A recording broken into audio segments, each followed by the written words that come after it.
Que Dios le bendiga.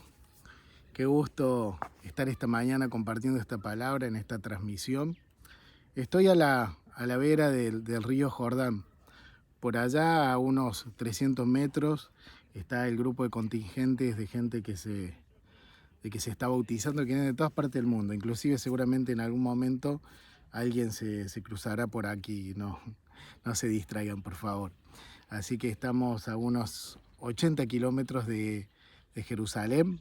Es un lado que tardamos unas 2 horas en llegar porque se evita pasar por territorios palestinos.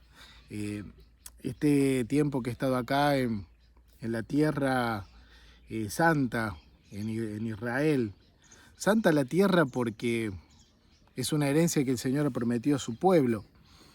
Estuve en el Santo Sepulcro y en el Huerto del Jardín, 2 lugares que albergan las potenciales tumbas que cobijaron el cuerpo del Señor, según cuentan la tradición y posibles descubrimientos arqueológicos.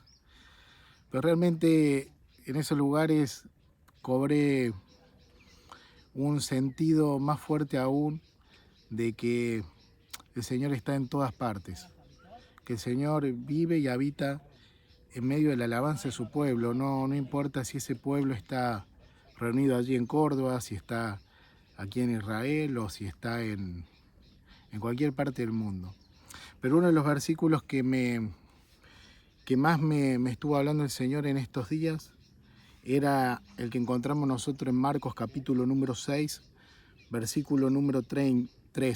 Marcos 6, versículo número 3, perdón. Dice la palabra, habla de cuando las mujeres acuden de camino al sepulcro. Es más, el capítulo 6 de Marcos 16 tiene por título la resurrección. Dice que en el camino se preguntaban unas a otras, ¿quién nos correrá la piedra de la entrada de la tumba? Se lo doy de nuevo, Marcos 16:3 dice, en el camino se preguntaban unas a otras, ¿quién nos correrá la piedra de la entrada de la tumba? Recordemos que en ese entonces, para ellas y para los discípulos, Jesús estaba muerto. Pero ¿dónde empezó el ministerio del Señor? Empezó acá. Empezó sobre estas aguas, donde Jesús, dando cumplimiento, entró bautizándose. Y vos sabés que el agua en la palabra tiene un fuerte simbolismo y es un fuerte condimento espiritual. Es más, en Génesis nosotros encontramos que Dios ordena el mundo separando las aguas de la tierra. Dios trajo orden al agua separando los mares de la tierra. En Mateo vemos que Jesús insiste y da cumplimiento, entrando él mismo en las aguas del bautismo. Caos y orden, muerte y resurrección. Estos temas son muy importantes en los evangelios. Jesús comenzó su ministerio dando en forma simbólica una sepultura en el río Jordán. ¿Qué es lo que nosotros hacemos cuando nos bautizamos? Morimos a nuestra vieja naturaleza y nacemos a una nueva. Y a partir de que Jesús entra al agua, el cielo se abre. O sea, el cumplimiento profético del Señor comienza con el descenso en esa figura simbólica de la paloma del Espíritu Santo. Hoy, a tantos kilómetros de distancia, pero sentidos unidos en nuestro corazón, quiero hablar sobre tu vida, de que se abren los cielos y que el Espíritu Santo desciende y entra en tu vida. Del mismo momento que recibimos a Jesús en el corazón, dice la palabra que hemos sido sellados con la garantía del Espíritu Santo. En las palabras del apóstol Pablo, en las aras de la promesa. Así que Jesús entra al agua y lo ordena. Jesús entra al caos y lo acomoda. Jesús en el agua manifiesta también su poder. El agua es muy simbólica en la Biblia. Vemos que Jesús, a unos kilómetros acá, está el mar de Galilea. Y en el mar de Galilea, Jesús entra en una barca y la tempestad azota, pero el Señor le habla a la tempestad y la acomoda. Jesús entra al agua a cumplir el propósito. Jesús entra a la barca, entra al agua con vos. Por eso yo quiero traer una palabra para todos aquellos que hoy están pasando un tiempo de dificultad, un tiempo de decisión, un tiempo en que su vida necesita ser marcada con un acontecimiento nuevo. Yo en esta tierra maravillosa que valoro y agradezco al Señor de estar acá, la verdad que me conmueve, sí, pero la presencia de Dios es tan real que no necesita nadie hacer ningún viaje a ningún lado. Pero los viajes que nosotros emprendemos son espirituales. Y si estás entrando al agua, a la prueba, a la dificultad, a la tormenta te ha alcanzado, recordarte las palabras de Isaías 42, versículo número 3. Dice la palabra del Señor, yo lo voy a leer en la versión de la traducción en lenguaje actual, dice de esta manera: aunque tengas graves problemas, yo siempre estaré contigo. Cruzarás ríos y no te ahogarás. Caminarás en el fuego y no te quemarás. Es palabra del Señor. Es palabra de bendición. Acá comenzó el ministerio del Señor. Y el primer milagro que Jesús hace tiene que ver también con el agua. Porque el Señor convierte el agua, que es un recordatorio también del primer pacto de Dios con el hombre, y la convierte en un nuevo pacto, porque la convierte en vino. Jesús decía: si alguien tiene sed, venga a mí, y el que cree en mí, que beba. Y como dice la Escritura, de su interior correrán ríos de agua viva. Así que el Señor transforma, el Señor modifica, el Señor vuelve lo que es de condenación, lo vuelve en bendición. Porque en la Biblia también el agua se usó para juicio. Se usó para condenar al mundo en los tiempos de Noé. Pero el Señor convierte eso, lo convierte en señal de salvación y de bendición para nuestras vidas. Dice, volviendo a la historia que comencé, mujeres yendo a la tumba, preguntándose quién les removería las piedras. A lo largo de que Jesús salió de este río, se sumó gente en su camino. En el mar de Galilea se sumarían los pescadores y se sumarían sus colaboradores y su grupo íntimo llamado los discípulos. Y a ellos se le agregarían las mujeres que servían a Jesús. Y durante ese transcurso en su vida, él verá cómo algunos le siguen, cómo algunos creen y cómo algunos no permanecen fieles. Sin embargo, de ese grupo más fiel que creía en él, se vio desilusionado cuando su amigo, su mentor, su maestro, fue entregado a morir en la cruz como el peor de los criminales. Fue entregado como el peor de los criminales. Acá estamos escuchando, están pasando un grupo de gente. Este es un parque nacional corriendo, por eso no sé si se ha escuchado la música. Pero yo te decía, entregado como el peor de los criminales. Y ahí pereció la esperanza, pereció la fe, porque Jesús tenía que tener un bautismo más, el bautismo de la cruz y el bautismo de la muerte.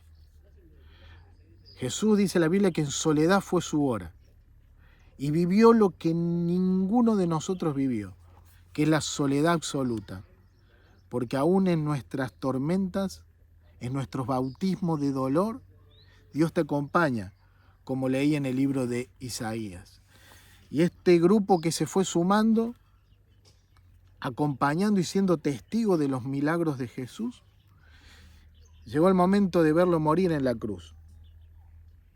Un discípulo secreto de mucho dinero tomó el cuerpo del Señor y lo enterró, o le dio sepultura, mejor dicho, en una cueva, un lugar muy bonito, pero que tenía una piedra como entrada.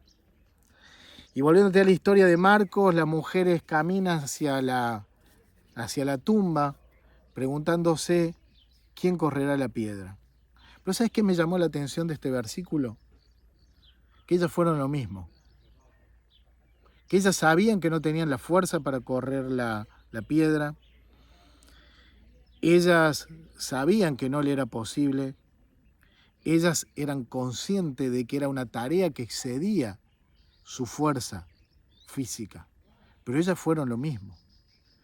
Entonces, yo quiero hablar del valor de emprender cosas y de creerle a Dios, hablar bendición sobre todos aquellos que hoy se están preguntando quién les removerá la piedra.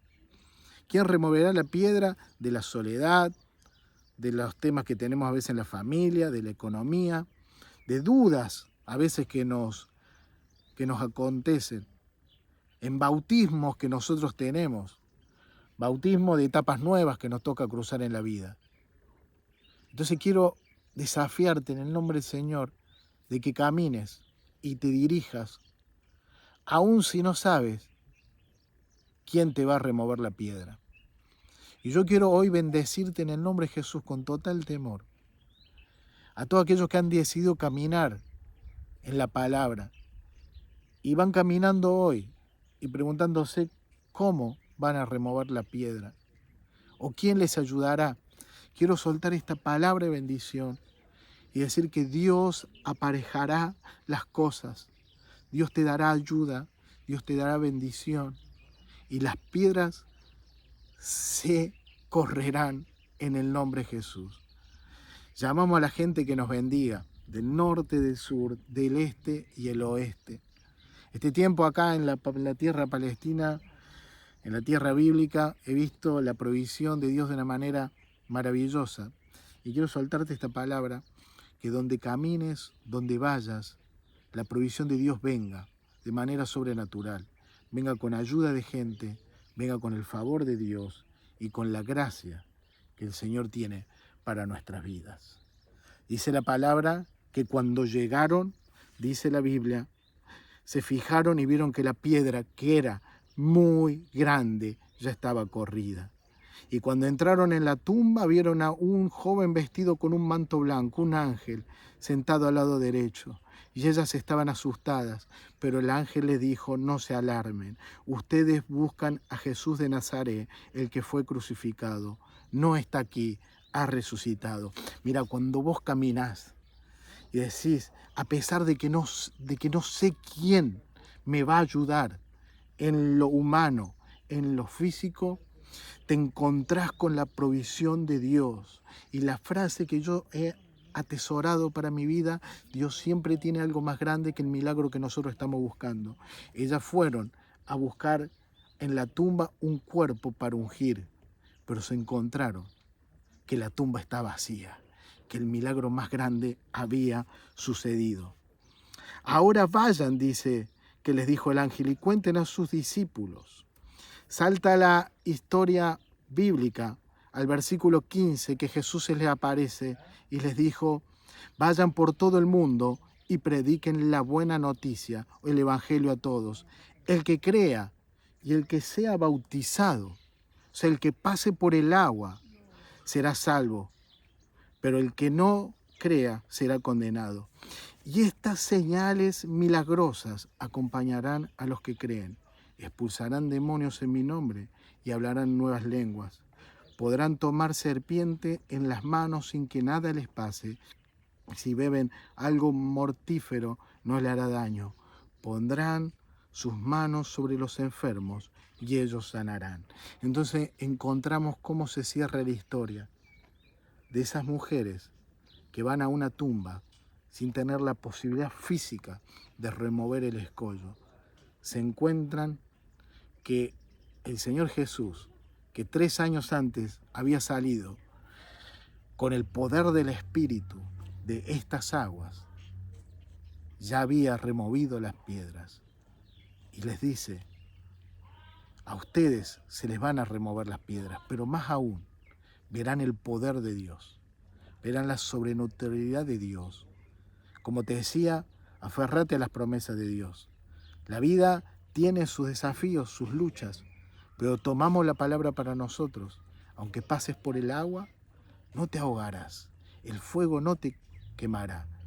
Y Jesús toma estas palabras cuando envía a los nuevos cristianos a ganar el mundo para Jesús, prometiéndole una vida de poder, diciendo que aquellos que hayan pasado por el agua del bautismo serán salvos. Pero no solamente eso, que es lo más precioso, sino que vivirán una vida de poder. Podrán la mano sobre los enfermos y sanarán. Y ese es el mensaje, el poder de la palabra, transformadora, salvífica y que ordena todo. Quiero orar por tu vida y estoy muy feliz de poder haber hecho esto que hace tan poquitos días me hubiese resultado inimaginable. Pero nos unamos en una oración ahora y oremos al Señor. ¿Sabes qué? Quiero orar por dos motivos. Por todos aquellos que están pasando, enfrentando un bautismo. Jesús tuvo que pasar por el bautismo de la obediencia y Jesús tuvo que pasar por el bautismo del dolor de la cruz. Quiero hablar palabra de bendición y orar por todos aquellos que están diciendo ¿quién me removerá la piedra? ¿Quién me va a ayudar? Y quiero orar por milagros también, porque Jesús nos prometió eso, una vida en el poder del Espíritu Santo. Oramos juntos. Padre de la gloria, en el nombre de Jesús. Señor, hoy te adoramos, te bendecimos, te damos toda la gloria, la honra, la alabanza, el poder. Señor, y separados físicamente, pero unidos en tu nombre, hoy levantamos palabra de bendición sobre todos aquellos, Señor, que están enfrentando un bautismo, Señor, de alguna prueba, que han entrado al agua, Señor, del desafío. Al agua, Señor, quizá de enfrentar un diagnóstico médico, un problema en la casa. Señor, y en el agua se preguntan quién nos ayudará. Aquellos que van camino, Señor, hacia lo que entienden que tienen que hacer, que es un ungimiento. Señor, y se están preguntando quién me ayudará en la misión. Hoy, Señor, tomamos la palabra para nosotros y hablamos sanidad sobre la enfermedad, libertad sobre la cautividad, de la tristeza, de la depresión, de los problemas, Señor, que nos ahogan la mente. Señor, tu palabra dice que si pasamos por el agua, esa agua no nos va a anegar. Nos dice que no pasaremos, sino que pasaremos, pero pasaremos en victoria. Por eso cada uno de mis hermanos se ha levantado su alma, su espíritu. En el nombre de Jesús, bendecidos por el poder de la palabra y ser reprendida toda obra del enemigo. Pues la palabra dice que tomaremos en nuestras manos serpientes y pisaremos escorpiones, figuras del poder antagónico. Y Jesús convirtió el agua en el símbolo de la sangre que trae victoria, la sangre que tiene poder. Y en ese nombre, que es sobre todo nombre, y cubiertos por esa sangre, reprendemos toda obra del diablo. Todo lo que se ha levantado para lastimar, para enfermar, sea reprendido. Y nos declaramos bendecidos en tu nombre, Jesús. Señor, que tu Espíritu Santo nos llene y nos bendiga en el nombre de Cristo Jesús, nuestro Señor. Amén y amén. Los quiero y los amo un montón. Un beso, un abrazo. Oren por mí, lloro por ustedes. Que Dios nos bendiga.